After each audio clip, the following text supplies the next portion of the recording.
Hello दोस्तों, यह एक विद्वान की कहानी है जिन्होंने बौद्ध धर्म की प्राचीन ग्रंथ महावंश से प्राप्त बौद्ध परंपरा की किंवदंतियों के अनुसार केवल अपनी कार्य योजना पर विश्वास करके जीत हासिल की। मौर्य वंश का इतिहास महान और बुद्धिमान चाणक्य की कहानियों के साथ आता है। आमतौर पर उन्हें एक विद्वान और दार्शनिक के रूप में परिभाषित किया जाता है। वह एक चतुर और रणनीतिक विशेषज्ञ और ज्ञान के अवतार भी थे। राज्य की संप्रभुता को उसके विकसित स्तर पर पहुंचाने वाले आचार्य चाणक्य, जिन्होंने अपनी पूरी निपुणता के साथ चंद्रगुप्त को प्रशिक्षित किया तथा आजीवन मौर्यों का मार्गदर्शन किया। आप सोच सकते हैं कि राधा कमल मुखर्जी जी ने यूं ही मौर्यकालीन राज्य को संसार का सर्वप्रथम धर्मनिरपेक्ष लोक कल्याणकारी राज्य नहीं कहा होगा। आज तक भी जब किसी राज्य को चलाने की बात हो, कौटिल्य को और उनकी पुस्तक को आशा की किरण के रूप में देखा जाता है। घनन जैसे अनैतिक और गैर जिम्मेदार राजा को सबक सिखाने के लिए चाणक्य ने कई कूटनीतिक कार्य किए थे। कथानकों के अनुसार उन्होंने मगध और आसपास के छोटे राज्यों को हराने के लिए विषकन्याओं की मदद ली थी। इसके साथ साथ गुप्तचरों का जाल पूरे साम्राज्य में फैलाया तथा अन्य राज्यों में भी उन्हें नियुक्त किया। कुल मिलाकर एक राज्य के प्रशासन को बेहतर बनाने में आवश्यक सभी कदम उन्होंने उठाए। उन्होंने राजा की सुरक्षा का भी कड़ा इंतजाम कर रखा था। हर मायने में उन्होंने ये सुनिश्चित किया कि चंद्रगुप्त को कोई जहर देकर न मार सके, और इसलिए चंद्रगुप्त के बचपन के दिनों से उनके शरीर को विषाक्त पदार्थों और जहर के खिलाफ एंटीबॉडी बनाने के लिए उनके भोजन में थोड़ा थोड़ा जहर डालने की प्रथा थी। हालांकि माना जाता है कि एक बार गड़बड़ी हो गई जब चंद्रगुप्त की गर्भवती पत्नी ने अनजाने में उसका खाना खा लिया, जिससे उसकी मृत्यु हो गई। उस स्थिति में चाणक्य ही वह व्यक्ति थे जिन्होंने गर्भ में पल रहे बच्चे को जीवित बचा लिया।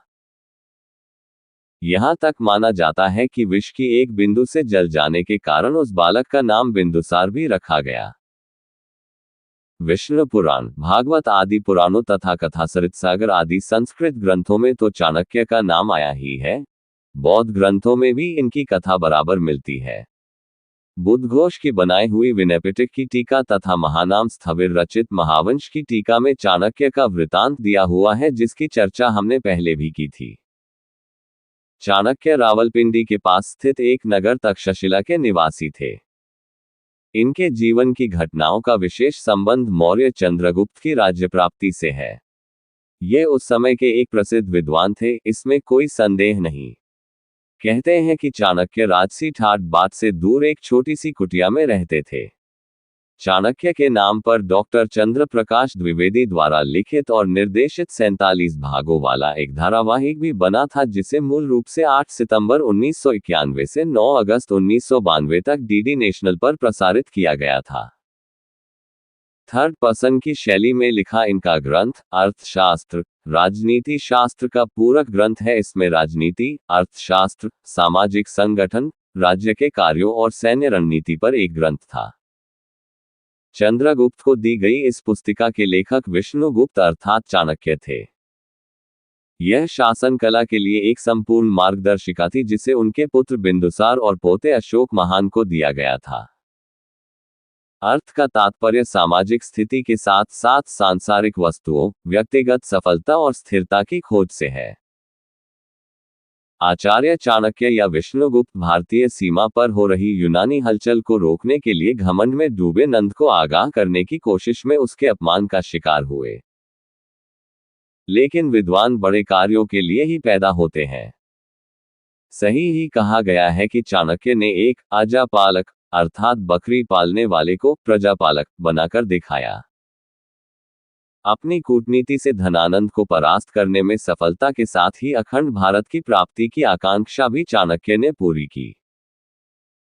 अखंड भारत देश को एक और व्यापक बनाने का विचार था। इसमें आधुनिक श्रीलंका, भारत, पाकिस्तान, अफगानिस्तान, बांग्लादेश, भूटान, नेपाल, म्यांमार और तिब्बत के कुछ स्वायत्त क्षेत्र शामिल थे। उनकी इच्छा के अनुरूप उनका सपना साकार हुआ। मौर्य साम्राज्य पहला साम्राज्य था जिसने भारतीय उपमहाद्वीप के एक बड़े हिस्से को कवर किया था।